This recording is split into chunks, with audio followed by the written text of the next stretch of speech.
All right, I know I'm not the first one to come up with this concept, but EOS R, iPhone 11 Pro. Let's get into it.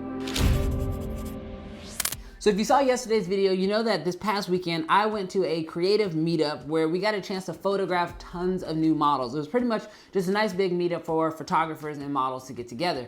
Now, the main reason why I was there was so that I could test out the eye autofocus between the EOS R and the Sony a7 III, which I put out a video on that yesterday, so make sure you check that out. But once the sun started to set, I decided, you know, I got enough shots for that video. Let's go ahead and make another video comparing the iPhone 11 Pro's portrait mode versus the Canon EOS R with the 50mm 1.2 lens. Now, to make this test a little bit more interesting, I was shooting pretty much almost at sunset, so it was gonna give me golden hour. Before a lot of these shots, most of my models were all backlit. Now, the first model that I actually got a chance to shoot with, I started shooting with the iPhone. And kind of shooting with the iPhone to kind of get my grasp on shooting portrait mode in this situation, I started to realize that the iPhone was doing really, really well, minus one small issue. Right around where her hands were, I started seeing how like the stitch line of where it was deciding on what was in focus and what to blur was kind of becoming a little bit of an issue, but I just quickly had my model change her pose just so slightly, and that fixed the issue, which really got me excited about how good this iPhone is. Just for comparison, here's that exact same shot taken with the EOS R.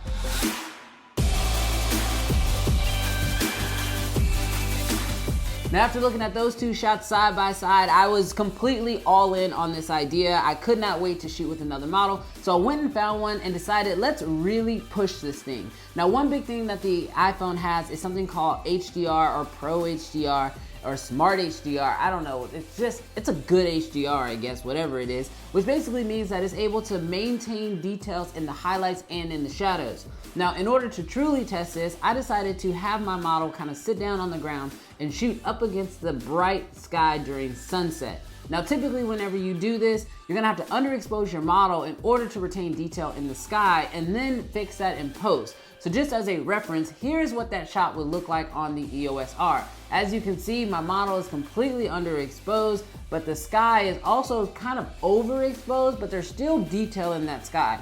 By editing the photo, I can actually get it to a really good state, as you can see here, allowing me to have the detail in the sky, including the colors, as well as have my model properly exposed. Now, this takes some work doing in Lightroom. However, this is where things got super interesting. Whenever I actually took this photo on the iPhone, this is exactly what it looked like straight out of camera. As you can see, it did all of the processing for me. I didn't have to edit it. I didn't have to do any changes. This is straight out of camera. Now, there is one thing I will say that was sort of kind of interesting, which I had seen something similar to this in the past, but I will say that whenever shooting with the iPhone, its ability to determine what is close and further away for that focal range is a little off. So what I mean by that is if you look at these two photos side by side, you'll see on the one shot in the Canon how her shoe is actually out of focus. And that's because it's much further forward than her face, and that shooting at f2.0, then that depth of field should not only just be affecting what's behind her, but also what's in front of her. You can see on the iPhone side that that's not the case. Everything about her is in focus, from her shoe to her face, and then you start to see a little bit of fall off around her hair. Now, once I got her standing up, this basically went away. This issue was non-existent, because as you can see with all these portraits that I took on the iPhone and that I took on the EOS R, they are going so close together as far as the quality and the depth of field and what the iPhone is able to reproduce just using software.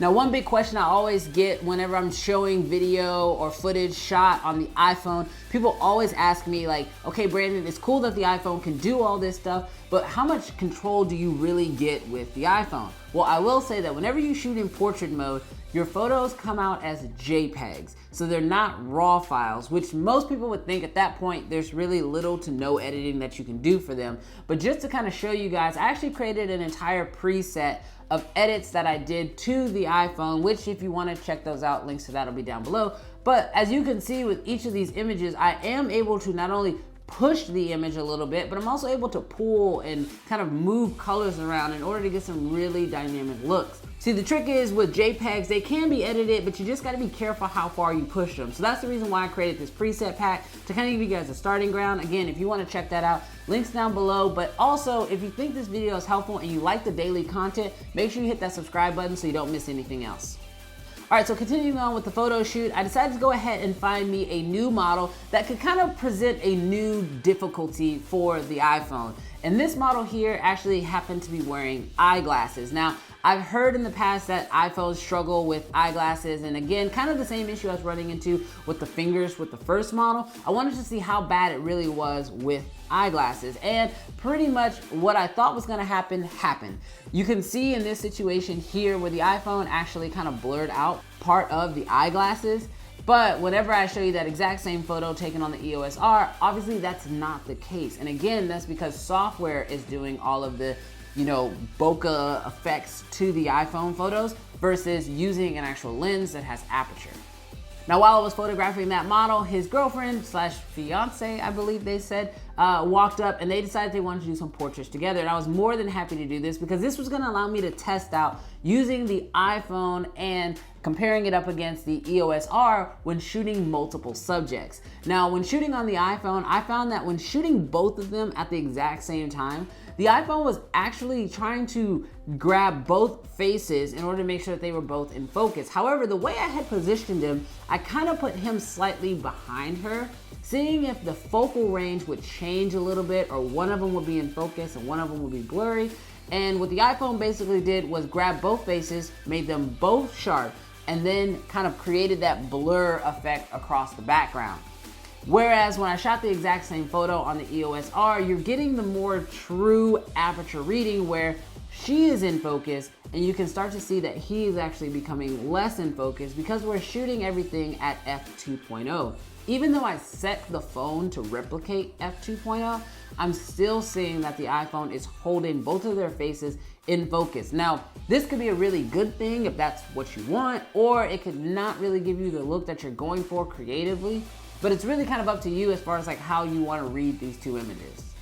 Now, since I saw that the iPhone was doing a lot of face reading here, I decided I wanted to kind of test it in one other area. So I grabbed one of the models and I asked her if she could kind of hold her hands up in order for me to see if the iPhone was going to want to, focus past the hands or focus on the hands, even though the hands were closest to the camera.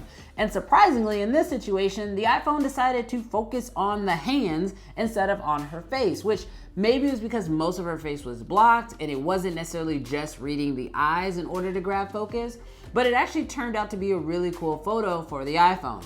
Now, shooting that exact same shot over on the EOS R, totally different results. See, the EOS R has eye autofocus on it, and so with having that eye autofocusing system, it focused to the eye, not the face. So in this situation, basically it was kind of the opposite, where in this time the EOS R actually gave me a more focused photo on the face or the eye, and the iPhone decided to focus on the hands. Okay, so we've talked about all these different shots. So lastly, I wanna do a quick little blind test. And in this situation, I'm just going to show you guys some images. I'm gonna have them pop on the screen, and then I'm gonna see how well you guys do at being able to dictate if something was shot on the iPhone or on the EOS R.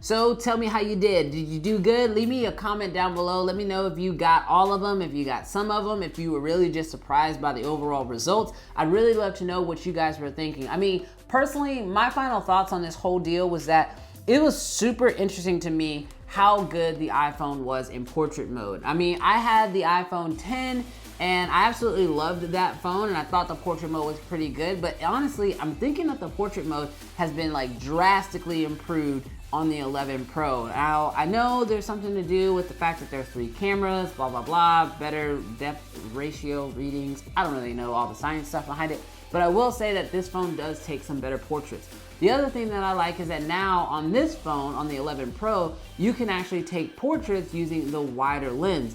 Now, if you had a 10S, you could only use the zoom in lens, and then if you had a 10R, you could only use a wide lens. So now having the option to switch back and forth between using the wide lens or the telephoto lens for your portraits is really, really cool. So now you can get some different types of looks. The other thing that I thought was really interesting was that with the iPhone, there's not much editing you have to do with these images. Again, with the EOS R, there was so much post-processing I had to do to some of these images in order to get back the sky and give us a real flattering looking image. But with the iPhone, that was not the case. However, if you do want to do some editing with the iPhone, you absolutely can. And with apps like Lightroom, or like there's some third-party apps that will actually even allow you to like change where the focus point lands. There's some crazy stuff that you can actually do with the iPhone, which to me just completely blows me away with what's capable with the phone in your pocket. Now, just to kind of add a little bit of, salt to the wound, a lot of the video footage, actually all of the behind the scenes video footage that you saw shot in this video was all shot on an iPhone 11 Pro. So just to show you that not only can you take great photos using this phone, but then if you want to turn around and make videos, you can make videos using that iPhone 11 Pro. And it was all shot basically using the DJI Osmo Mobile 3 and the wide angle lens. But thank you guys so much for sticking around to the end of the video. As you guys can probably tell, the structure of my videos has kind of changed a little bit, kind of jumping into the content a little bit sooner, especially at the beginning, smaller bumper, that kind of stuff. If you're liking those changes, let me know down in the comments as well. Also, if you're loving these daily uploads, I'd love to get that feedback from you guys too. Thanks so much for checking out the video, and I'll catch you guys in the next one. Peace.